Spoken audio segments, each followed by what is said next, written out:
Para shaimin dan shaimat, Bapak dan Ibu hadirin jemaah yang dirahmati Allah. Alhamdulillah kita dalam keadaan sehat walafiat, baru saja melaksanakan salat pada subuh berjamaah. Semoga amal ibadah dan doa kita diterima Allah Subhanahu wa taala. Salawat dan salam senantiasa kita peruntukkan buat Nabi kita, teladan kita, Nabi Muhammad sallallahu alaihi wasallam.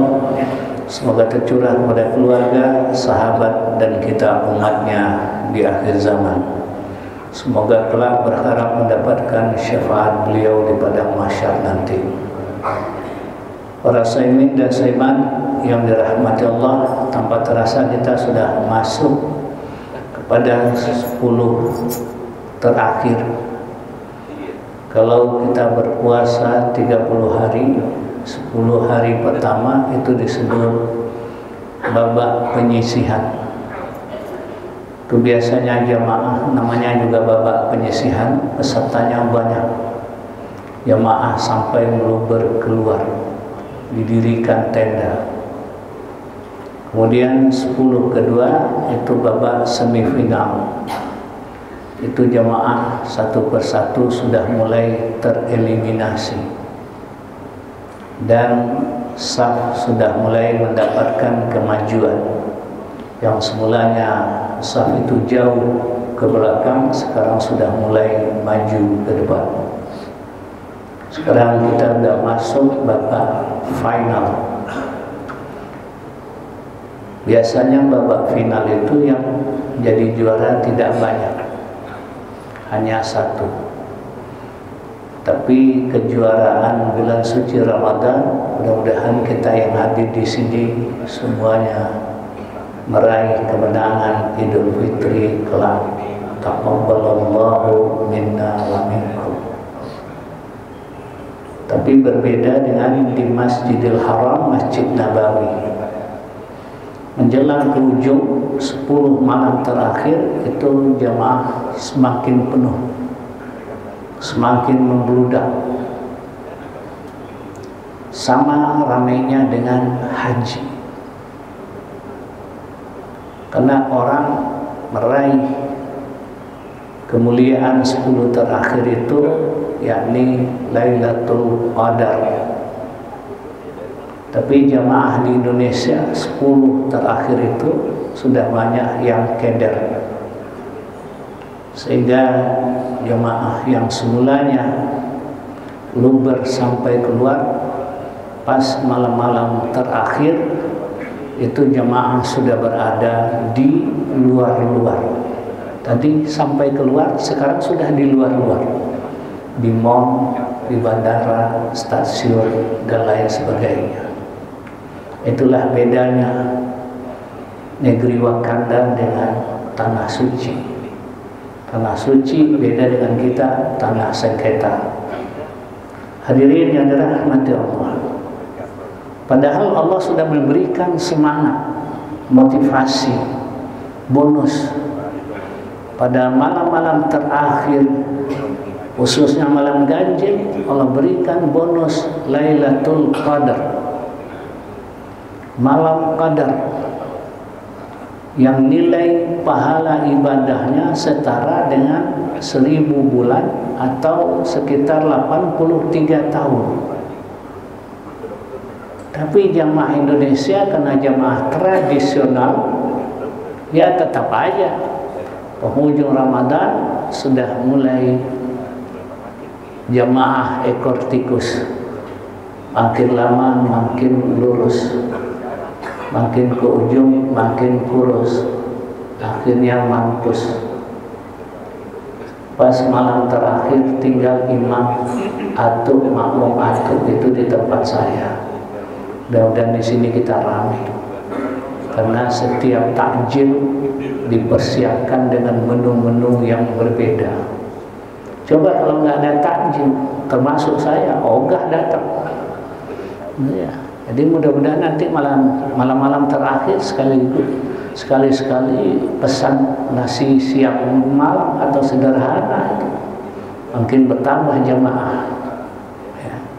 Karena pulang waktu lebaran pasti macet. Nanti setelah lebaran aja pulang kampung.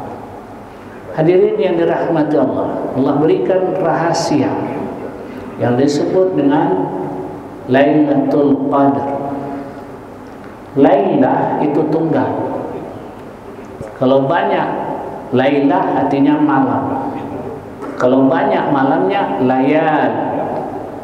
Wal fajri wa layalin ashr. Layal artinya malam-malam. Kalau Laila malam doang. Maksudnya apa? Allah tidak menyebutkan bahwa malam qadar itu turun pada malam 21, 23, 25 dan 29. Salah. Karena malam ini beda. Muhammadiyah itu kan mulai saumnya 11 Maret. Pemerintah dan NU mulai 12 Maret. Kita sebenarnya sepakat memulai puasa Ramadan Muhammadiyah dan NU 1 Ramadan. Ntar lebarannya 1 Syawal. Idul Adha sama 10 Zulhijjah. Yang beda tanggalnya doang. Kenapa Muhammadiyah duluan puasa? Ya karena Muhammadiyah duluan lahir. Muhammadiyah lahir 1912. 14 tahun kemudian lahir NU. NKRI 1945. Jadi jangan diajarin itik berenang ayam berkokok. Muhammadiyah sudah siap dengan SDM-nya, nggak perlu diatur. Masa abang diatur-atur oleh adik? Yang benar aja ente. Ya. Nah, jadi kalau Muhammadiyah duluan puasa, ini mana yang Lailatul Qadarnya yang mana? Nah, makanya Allah tidak menyebutkan malam keberapa. Pokoknya borong aja dah malam pertama sampai malam terakhir, insya Allah dapat. Maka itu rahasianya. Kenapa Allah memberikan rahasia Lailatul Qadar itu demikian besar? Karena kemuliaan turunnya Al-Quranul Karim. Al-Quranul Karim turun secara satu paket dari Lauh Mahfuz ke langit dunia yang diterima oleh malaikat Jibril alaihi salam malam Lailatul Qadar. Lailatul Qadar inilah yang disebut malam penentuan. Lailatul Qadar itu terjadi jauh sebelum Nabi lahir.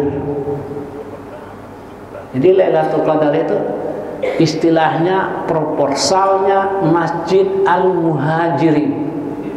Proposal Masjid Al-Muhajirin itu lebih duluan ketimbang ditetapkan imam makmum azan penceramahnya. Itu disebut Lailatul Qadar. Jangan keder. Ya. Satu langit dunia. Jadi jauh sebelum masjid ini kita isi, proposalnya sudah ditetapkan jauh. Ya, dari masjid ini ada, itu namanya Lailatul Qadar. Jauh sebelum Nabi, Allah sudah punya grand design untuk mengutus Nabi terakhir, Rasul pemungkas dengan adanya malam Lailatul Qadar. Lailatul Qadar ini kalau kita beramal ibadah itu ibarat uang, mata uang itu pahalanya euro Pak. Apa ya mata uang yang paling tinggi? Euro apa dinar? Pound sterling, ya. Pokoknya begitu dah. Tapi kalau kita beramal, kalau malam, apa yang disebut malam? Tenggelam matahari. Kalau sudah terbenam matahari, kita masuk durasi Lailatul Qadar. Kalau kita umrah di Masjidil Haram, menjelang berbuka, maka orang-orang di Makkah itu memperebutkan jamaah untuk berbuka di tempatnya. Haji, ta'al. hajah sini, dipegangnya tangan kita, dibawa ke tempat dia. Sama dengan naik mobil di terminal pulang mudik, kita baru masuk terminal udah panggil, udah pegang tangan kita, ditenteng tas kita, karena mereka berebut pahala. Karena pahala setelah maghrib itu pahalanya pound sterling. Ya, salamun hiya hatta matala'il fajr. Sejahtera itu malam qadar hatta matala'il, sampai terbit fajar. Terbit fajar ini waktu subuh. Karena fajar itu terbagi dua, fajar kizib, fajar siddiq. Fajar kizib itulah waktu imsak. Waktu imsak belum datang subuh. Itu lampu kuning. Lampu kuning maksudnya kalau kita di Jakarta tancap gas. Kalau kita sudah sahur ke masjid lupa minum obat, masih ada, dibolehkan karena masih lampu kuning. Tapi kalau di luar negeri injak rem. Pada lampu kuning itu kita sudah meninggalkan rumah menuju masjid. Jadi ketika azan subuh, Allahu Akbar, Allahu Akbar, Bapak datang dari rumah, masukkan uang ke kotak amal, pahalanya udah rupiah, karena malam qadarnya udah habis. Jadi durasi malam qadar dari maghrib sampai azan subuh. Sekarang Bapak beramal, kita iktikaf, kita baca Al-Quran, tidak sebesar pahala waktu malam tadi. Karena pahalanya sudah kembali ke rupiah. Rupiah ya tahu sendiri, rupiah payah, kurs. Makanya kalau kita pergi haji jangan nyimpan dengan uang rupiah. Udah rupiah tambah kurs, ya mendingan dengan rial atau dolar, pound sterling, atau dengan tanah. Ya, investasi kita dengan tanah, tapi jangan satu pengki, dua pengki, sekaligus dengan sertifikatnya sekalian. Nah itu baru lancar. Jadi ini yang dimaksud kemuliaan malam qadar, malam-malam terakhir. Inilah dianjurkan oleh Rasulullah karena Al-Quran turun satu paket. Beda dengan nuzulul Quran. Nuzulul Quran itu turunnya malaikat Jibril menurunkan wahyu kepada Nabi tidak sekaligus seperti Jibril menerima dari Lauh Mahfuz sekaligus satu paket. Tapi Nabi kita Muhammad SAW menerima wahyu step by step. Maka ayat yang turun pertama kali tanggal 17 Ramadan itu belum bulan Ramadan, belum bulan puasa. Saat Nabi capek pulang berdagang, li'ila fi Quraisyin ila fihim rihlatash syita'i was-shaif, musim panas ke utara ke negeri Syam, musim dingin ke negeri Yaman. Lalu Nabi istilah kitanya refreshing, bermeditasi, merenung diri, muhasabah di Jabal Nur. Di Jabal Nur, ya, di luar kota Mekah, di situ ada Gua Hira. Saat Nabi berkhalwat di Gua Hira, maka turunlah wahyu perdana pertama kepada Nabi, surah Al-Alaq. Iqra bismi rabbikal ladzi khalaq, khalaqal insana min 'alaq, iqra wa rabbukal akramul ladzi 'allama bil qalami 'allamal insana ma lam ya'lam. Ayat yang 4 ini sekaligus deklarasi dari Allah lewat malaikat Jibril.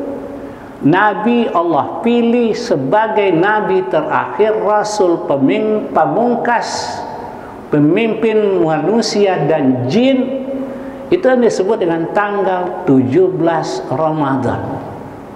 Saat Nabi diangkat menjadi Rasul pemimpin umat di usia Nabi lahir tahun 570 Masehi, 40 tahun kemudian 610 Masehi Nabi menjadi Rasul terakhir, Nabi penghabisan. Si bungsu tak beradik lagi. Ini yang disebut nuzulul Quran. Jadi Nabi jadi pemimpin itu umur 40, bukan umur 35. Itu di NK. Tapi Mahkamah Allah menetapkan umur 40. Ini baru 2 kalimat syahadat. Jadi Nabi bertahap membangun umat manusia.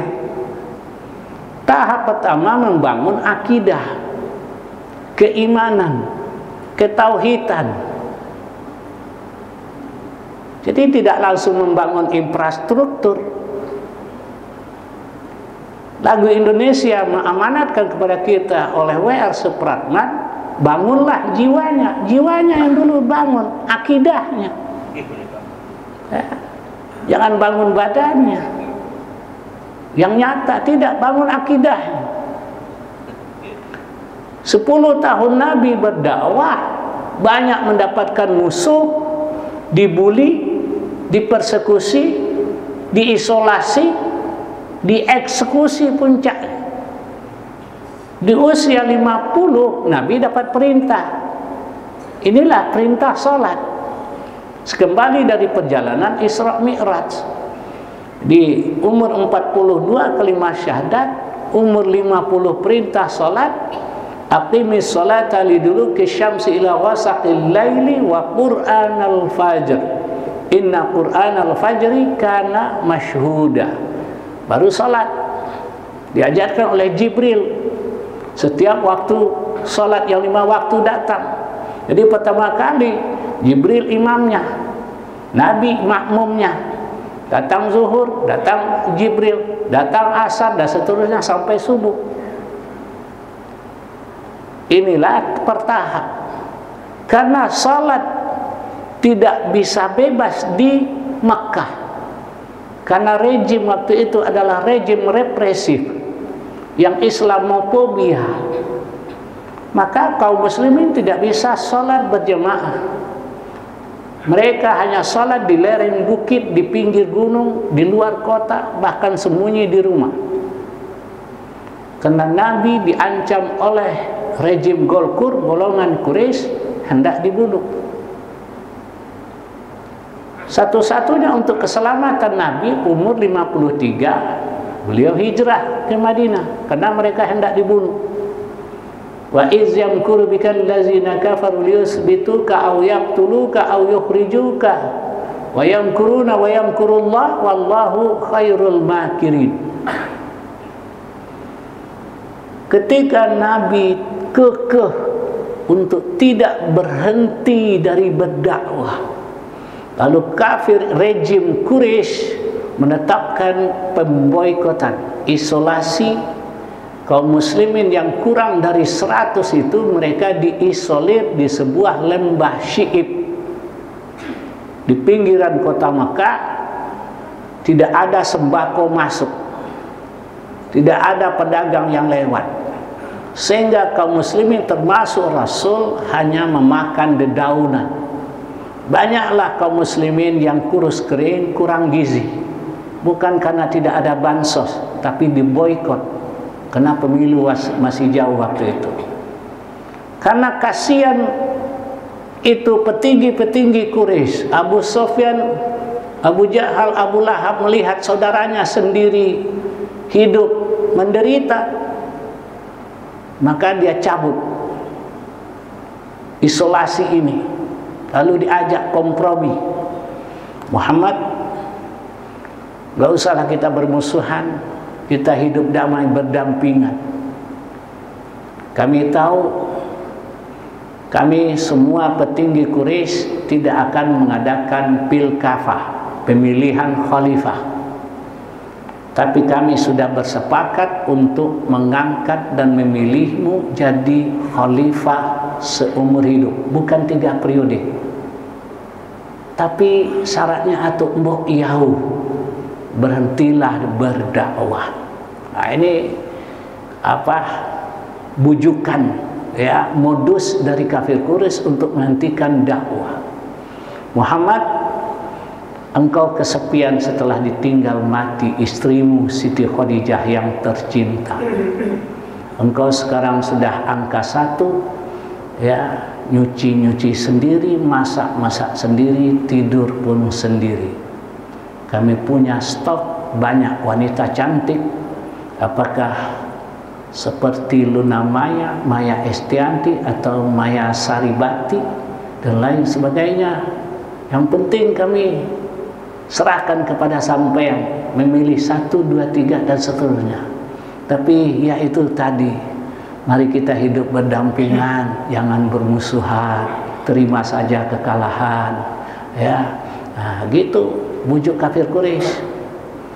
Ya, kami juga tahu setelah turun wahyu 10 tahun, hartamu dulu banyak, sekarang sudah mulai bangkrut.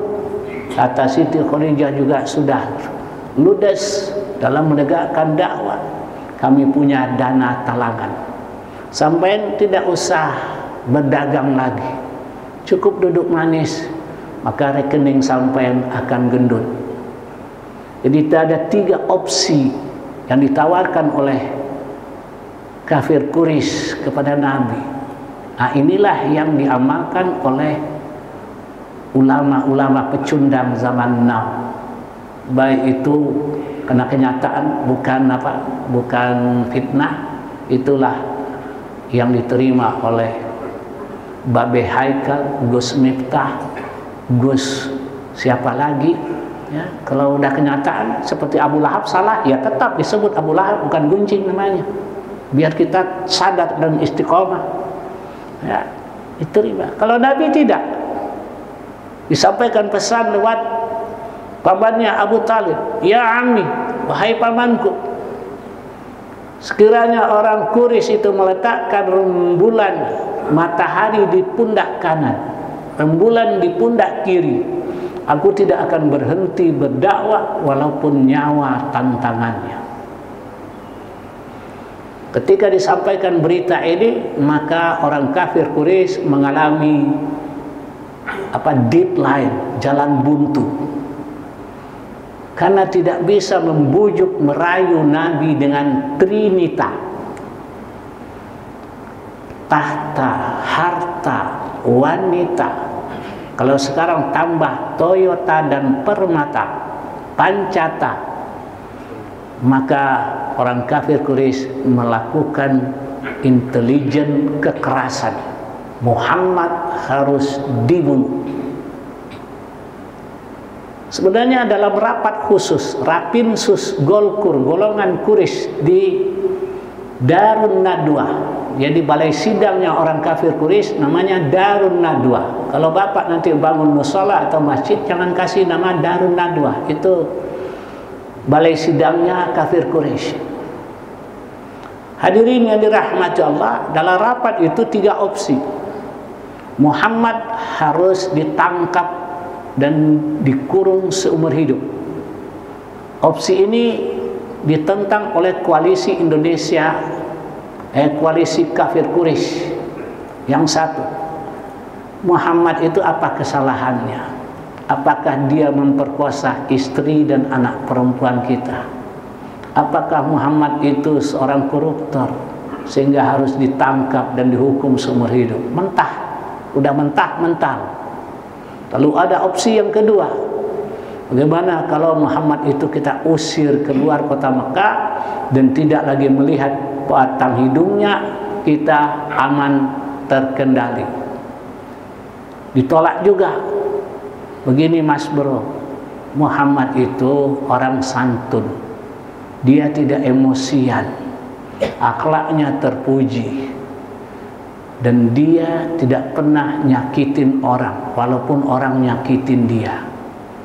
Kalau kita usir dari kota Mekah, paling bengongnya 2 jam, 2 hari sudah punya kenalan, 2 minggu sudah banyak jamaah, jangan-jangan 2 tahun sudah punya follower. dan punya pasukan. Nanti dia serang balik masuk kota Makkah, nyahok kita.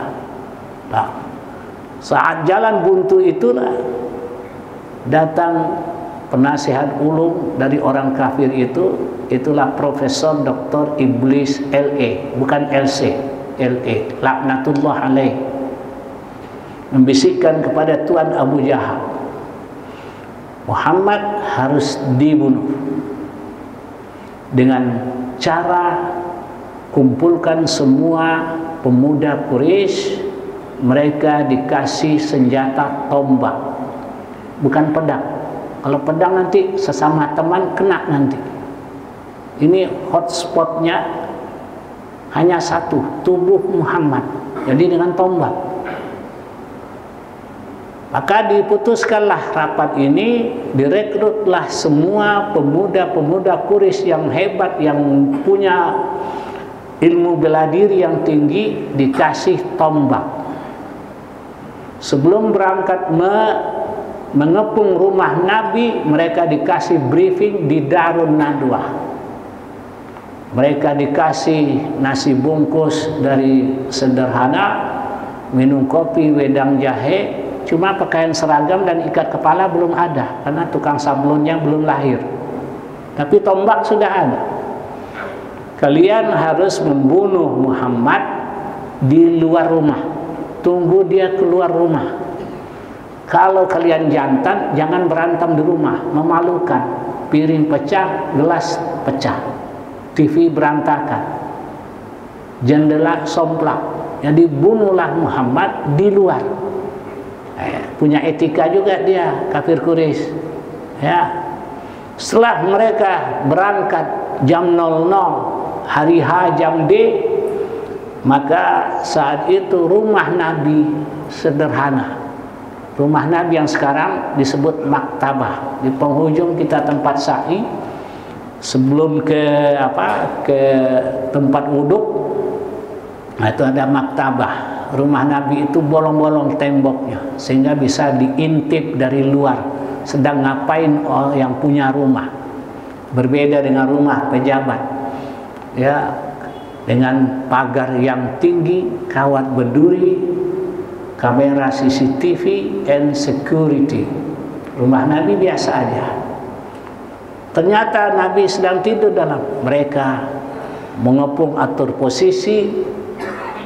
Ketika mereka sudah duduk meletakkan tombaknya, malaikat Jibril kasih tahu kepada Nabi, inilah surah Yasin ayat 9. وَجَعَلْنَا مِنْ بَيْنِ أَيْدِيهِمْ سَدًّا وَمِنْ خَلْفِهِمْ سَدًّا فَأَغْشَيْنَاهُمْ فَهُمْ لَا يُبْصِرُونَ.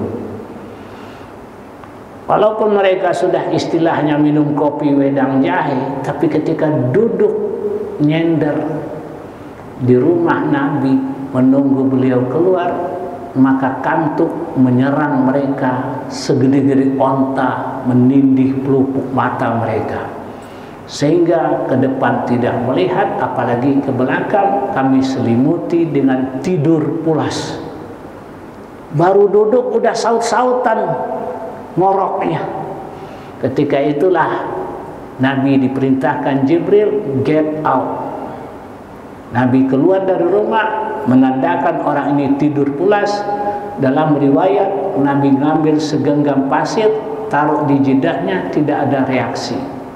Pada saat itulah Nabi hijrah. Di persimpangan jalan ditunggu oleh Abu Bakar.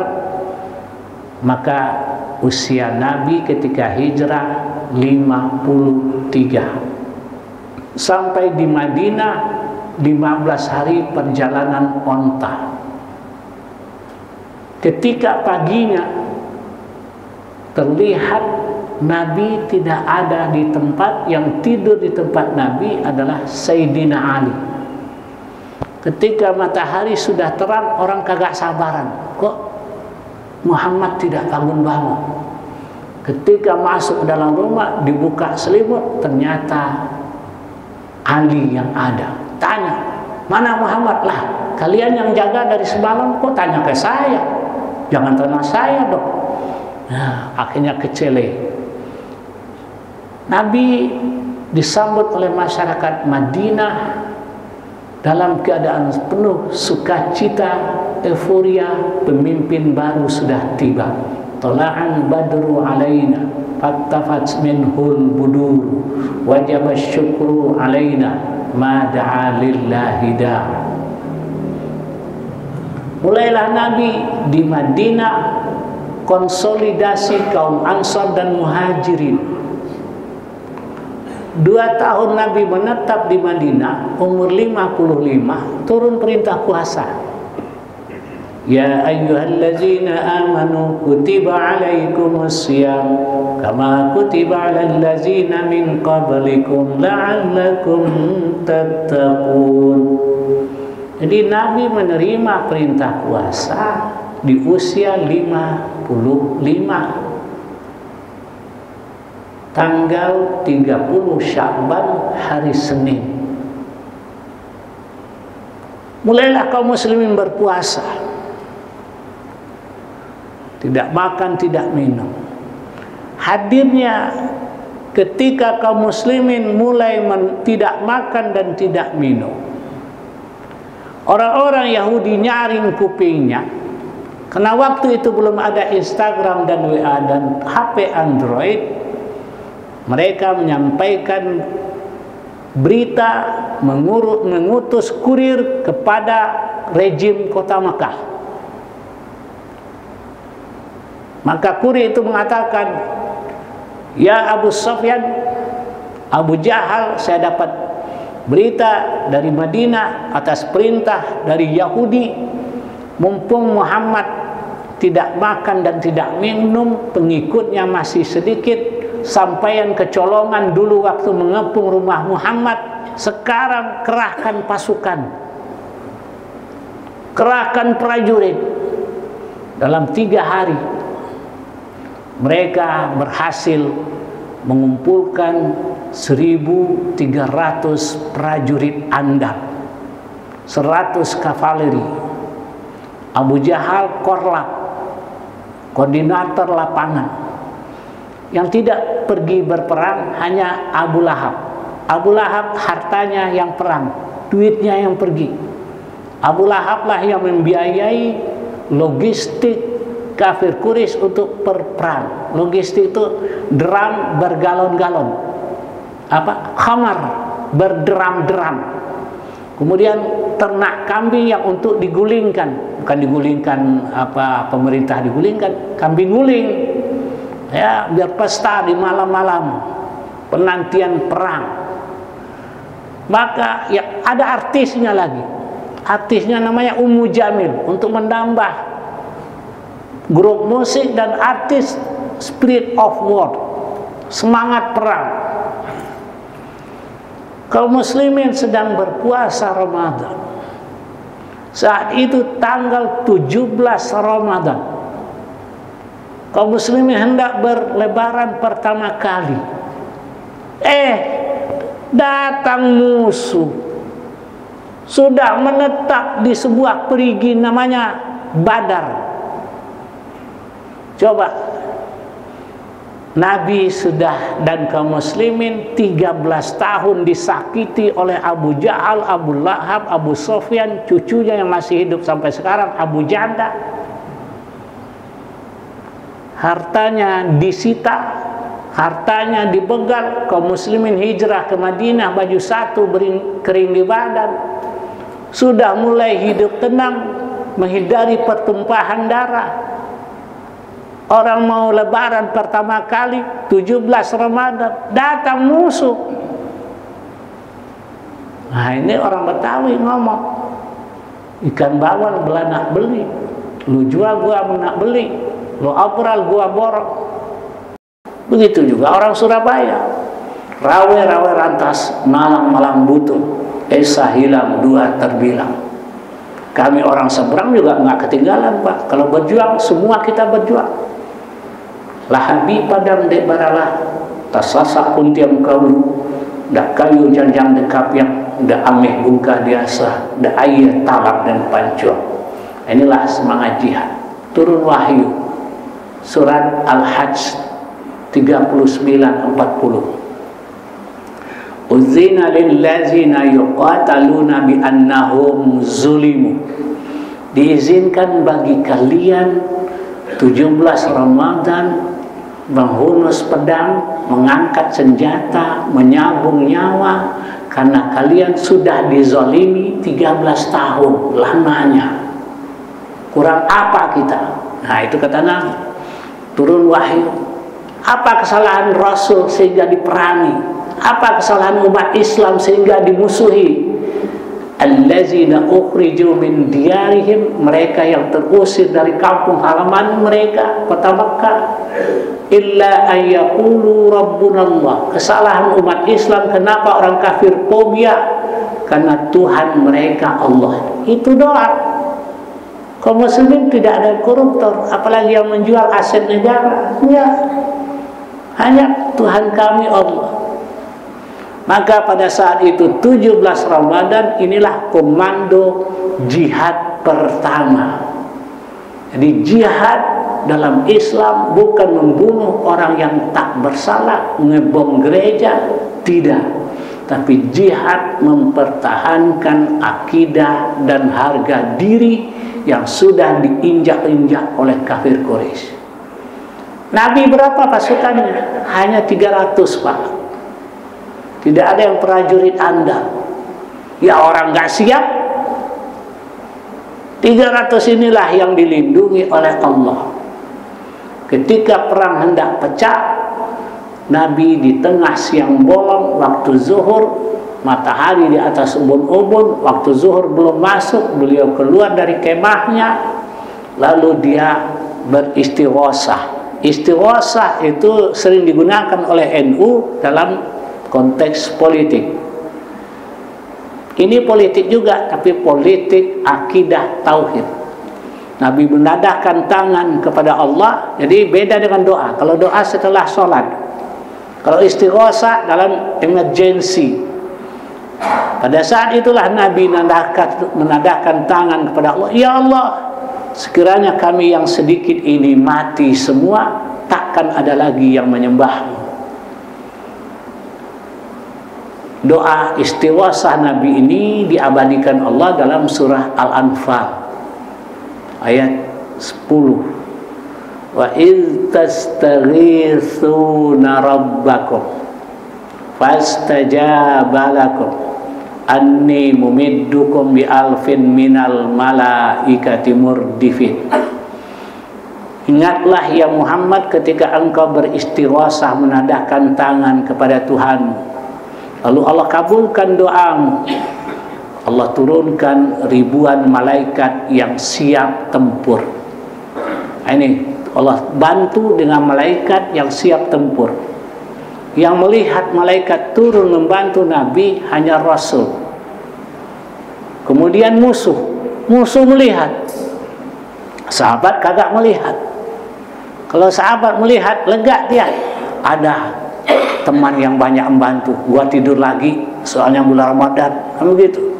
Ya, dia sahabat tidak melihat. Yang melihat musuh Abu Jahal, ya, Abu Sufyan. Dia bilang, yang orang kafir ngomong, mujuk musek dah, nggak nyangka Muhammad udah banyak pasukannya. Ya, dulu itu orang berperang duel, one by one, betul-betul uji nyali. Tetapi setelah komandannya berjatuhan, barulah belum omnium contra omnes, semua lawan semua. Pada saat itu Allah menurunkan bantuan lewat malaikat yang Allah tiupkan angin kencang, pasir ke arah mereka, sehingga semua mereka kelilipan. Maka kam min fi'atin qalilatin ghalabat fi'atan katsiratan biiznillah. Betapa banyak pasukan yang sedikit mengalahkan pasukan yang besar dengan izin Allah. Singkat cerita, kafir Quraisy kalah, harta kekayaannya dirampas oleh kaum muslimin. Maka sebut surah Al-Anfal, harta rampasan perang halal. Pada saat itu mereka mati sangit, bukan mati syahid, mati sangit sebanyak 90 orang. Salah satu di antaranya Tuan Abu Jahal. Abu Jahal mati waktu perang Badar, Pak. 17 orang Badar. Ya, hartanya dirampas, onta dan kudanya dibawa ke Madinah. Hadirin yang dirahmati Allah. Pada menjelang sore, menjelang senja, sahabat kasih tahu, "Ya Rasulullah, mari kita tengok jasad Abu Jahal yang telah menyakiti kita 13 tahun lamanya di Makkah." Nabi pergi melihat jasad Abu Jahal yang sudah berlumur darah dan ditutupi pasir. Apa ucapan Nabi di depan jasad Abu Jahal? Bijaksana, tidak ada musuh, tidak ada dengki. Kata Nabi, alangkah bahagianya Abu Jahal kalau meninggal husnul khotimah. Itu doa.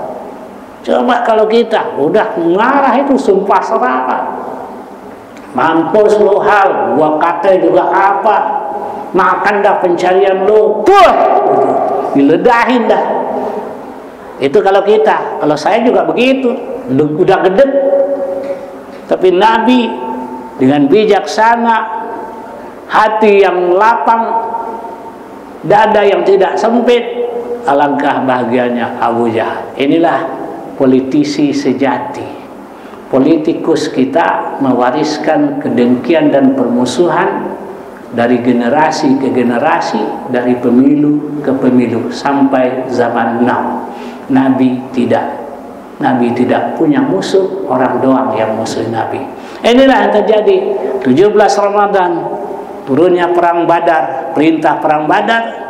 17 Ramadan Nabi baru menerima perintah wahyu. Ini di usia Nabi 40 dan perang Badar di usia Nabi 55. Inilah Bapak dan Ibu sekalian, sekedar sekilas info. Anda boleh kemana-mana, ya terserah Anda. Tentu setelah salam saya satu ini, subhanakallahumma bihamdik, asyhadu an la ilaha illa anta, astaghfiruka wa atubu ilaik. Wabillahi taufiq wa hidayah. Assalamualaikum warahmatullahi wabarakatuh.